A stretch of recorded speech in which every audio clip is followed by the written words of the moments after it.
Developing now in China, demonstrators and police clashing overnight in an unprecedented pushback over the government's zero-tolerance policy for the lockdowns there. The demonstrations are following a recent spike in COVID infections in that country.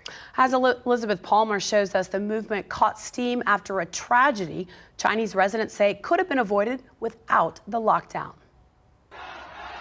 He shouts what, until now, would have been unthinkable.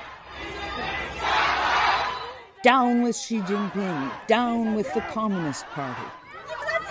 The protests in Shanghai and other cities were sparked by a tragedy thousands of miles away in Xinjiang, western China.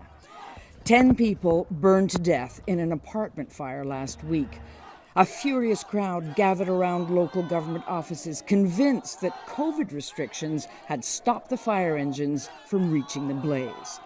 Authorities denied that, but the story brought people into the streets in sympathy with the victims and in anger with the government's heavy-handed COVID rules.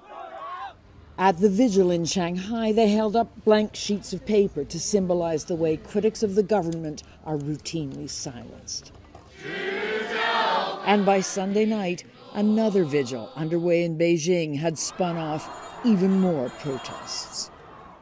Some of the pushback against zero COVID may have its roots in Chinese viewers seeing crowds at the World Cup, unmasked and unafraid.